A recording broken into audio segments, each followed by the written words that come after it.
नमस्कार, मी तुम्हा सगळ्यांची लाडकी आवडती अभिनेत्री जान्हवी किल्लेकर आणि आज आपण गप्पा मारणार आहोत पावसाळा ह्या विषयावर. कारण की पावसाळा हा सगळ्यांनाच आवडणारा ऋतू आहे. आपल्या सगळ्यांनाच जवळजवळ आवडतो. तो सुरुवातीलाच आपल्याला फार आवडतो, नंतर नंतर आपल्याला जरा कंटाळा येतो. सो स्टार मीडियाच्या या सेगमेंटमध्ये आपण पावसाळ्याच्या संदर्भात बऱ्याच गप्पा मारणार आहोत. पावसाळा सुरू झाल्यावरती प्रत्येकाला चमचमीत खायला आवडतं. जान्हवीला काय आवडतं? मला पावसाळा असू दे, हिवाळा असू दे, उन्हाळा असू दे, मला पाणीपुरीच आवडते. फार पाणीपुरी. असं तुला मुंबईचा पावसाळा जास्त आवडतं की बाहेरचा? मला बाहेरचं जास्त आवडतो. म्हणजे लोणावळा म्हणा किंवा आता मी एका सिरियलच्या निमित्ताने साताऱ्याला होते वर्षभर. तर तिथला पावसाळा म्हणजे अमेझिंग. मातीचा श्वास जसा आपला मुंबईत फार कमी, आता खूप कमी झालाय. त्याच्यामुळे जर पावसाळा जर तुम्हाला असं अनुभवायचा असेल छान असं रिलॅक्स मध्ये, सो मला असं वाटतं की मुंबईत ते तुम्ही नाही करू शकत. मुंबईत तुम्हाला फक्त तुंबलेले रस्तेच दिसतात. सो त्याच्यामुळे मला लोणावळा किंवा सातारा वगैरे मला आवडलेलं खूप. पावसाळ्यातली एखादी लहानपणीची आठवण तुझी जी अजून लक्षात आहे? पावसाळ्यातली आठवण लहानपणीची कशी आहे की पावसाळा मला लहानपणी इतका आवडायचा, इतका आवडायचा. शाळेत जाताना मी घरी मुद्दामून छत्री विसरून जायचे आणि मला माहिती आहे पाऊस येणार आहे, पण मी छत्री मुद्दामून विसरून जायचे कारण की मला येताना भिजायचं असायचं.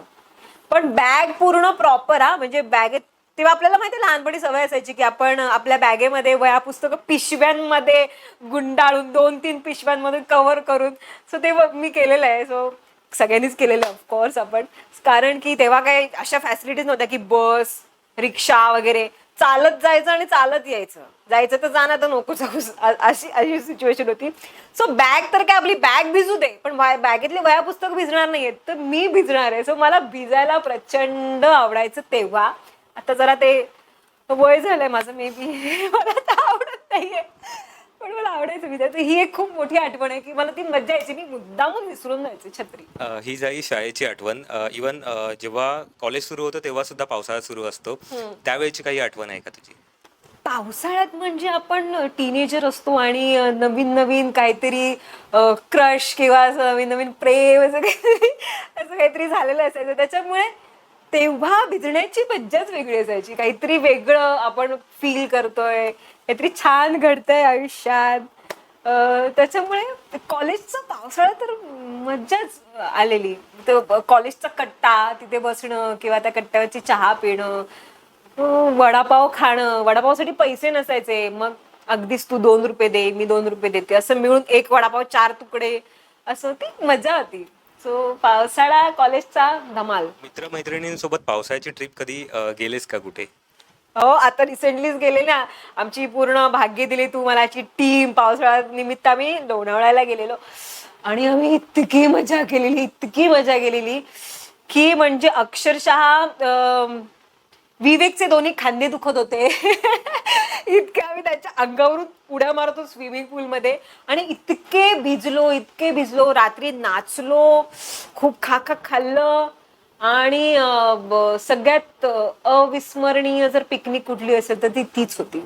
खूप मजा गेलेली. जान्हवी, असं कधी झालंय का की ट्रिप प्लॅन केले आणि ते फसले? ते कायम होतं, कायम. आमच्या फॅमिलीचीच पिकनिक आम्ही जवळजवळ आता 4 महिने झाले आम्ही प्लॅन करतोय. आज आपण ना इकडे जाऊया, आज आपण तिकडे जाऊया, ऍटलिस्ट मुरुड जंजिरा तर जाऊया. आमचं मुरुड जंजिराला मोठा बंगलो आहे जिथे आम्ही गेले 2 वर्ष गेलोच नाही होत. दर महिन्याला आम्ही प्लॅनिंग करतो. आता या पावसाळ्यातही आम्ही प्लॅनिंग केलेलं आहे. काही घडलेलं नाही आतापर्यंत. या डेटला मी नाहीये, त्या डेटला त्या नाहीये, त्या डेटला ती नाहीये, असं सगळं होतं आणि ते सगळं फ्लॉप. पावसाळ्यात कधी ट्रेकिंगला गेलेस का? खरं तर नाही गेले मी, पण मला जायला फार आवडेल ट्रेकिंगला. नाही गेले.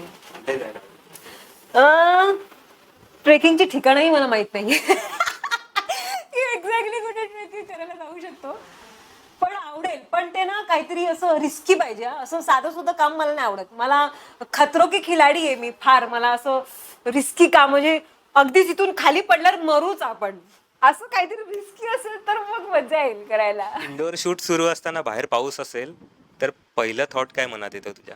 की शूटिंग राहू द्या, आपण भिजूया आधी. आणि हे मी केलेलं आहे. साताऱ्याला मी जसं सांगितलं, मला साताऱ्याचा पावसाळा भयंकर आवडलेला. ते का केलं तेही सांगते मी. सुंदर पाऊस पडत होता, क्लायमेट छान होतं, एकच शॉट राहिलेला होता माझा, माझा पॅकअपच होणार होतं आणि पाऊस थांबू शकतो कधीही आणि ह्या पावसात मला रील करायची आहे. सो मला असं झालं की जाऊ दे ना, शूटिंग काय होणार आहे, फार फार तर ओरडा मिळेल आणि 10-15 मिनिट एक्स्ट्रा जातील जरा परत मेकअप करायला. ते झाली शूटिंग बुटिंग गेली एवढं जरा भिजूया आणि ते भिजून मी एक छान रील, पण अजूनही माझ्या इन्स्टावरती रील असेल की मी छान असं साडीमध्ये गोल गोल गोल गोल फिरून ती रील केलेली. सो शूटिंग तर पाऊस भिजणं आधी. पावसामध्ये तुझी कधी फजिती झाली का, म्हणजे कुठे निघायचं झालं आणि पाऊस वगैरे असं काही? हल्ली तेच होतंय. हल्लीचा पाऊस जो आहे तो फजितीच करतोय. आता तर मला माझी खूप तयारी सुरू आहे, नवीन कामाची वगैरे सगळं सगळं सुरू आहे. बाहेर जायला निघते आणि पाऊस धो धो धो धो धो आणि इतका वाईट ना, इतका वाईट. आणि नुसता पाऊसच नाही येते तर तो वादळी वाराच येतोय. ती छत्री पण धड राहत नाहीये ना आपण. आणि मुंबईत कार घेऊन सतत फिरणं म्हणजे, आणि आता तर इतकं झाल्यानं मला आता आठवत नाही, गेले 1-1.5 महिना मी बाईकवर बसलेच नाहीये, मी कारमधूनच फिरतीये. तर आजकाल तर रोजच माझी फजिती करतोय पाऊस खूप. पाऊस म्हटलं की पहिलं डोक्यात गाणं कुठलं येतं? पहिलं गाणं गाणी तशी माझी बरीच डोक्यात येतात, पण आता ते ओल्या सांज वेळी उडी पाव ते गाणं, ते असं असं गुणगुण गुणगुण गुणगुण असं ते सुरू असतं. अजून बरीच आहेत माझी. चिंब भिजलेले रूप सजलेले, ते एक आवडतं मला गाणं. मला मराठीच गाणी फार आवडतात. या पावसाळ्यात फॅमिली सोबत कुठे जायला आवडेल तुला ट्रिपला? ह्या पावसाळ्यात ऍटलिस्ट मुरुड जंजिरा चला. ऍटलिस्ट तिथे आपलं खूप मोठं घर आहे, आपलं बंगलो आहे, तिथे खूप सारे धबधबे आहेत, दारात समुद्र आहे मोठा. ऍटलिस्ट तिथे जाऊया. सो बाप्पा प्लीज माझी तेवढी इच्छा पूर्ण करा. ऍटलिस्ट आम्ही सगळ्याची वेळा जुळवून येऊ दे आणि आम्ही ऍटलिस्ट आमच्या मुरुडला जाऊ. सो गाईज, या होत्या सगळ्या माझ्या पावसाळ्याच्या लहानपणीपासून ते आत्तापर्यंतच्या सगळ्या आठवणी. तुमच्याही अशा काही स्पेशल आठवणी असतील, तुमचं पहिलं प्रेम असेल पावसातलं, सो नक्की आम्हाला कमेंट करून नक्की सांगा. आणि हॅपी मान्सून. थँक्यू.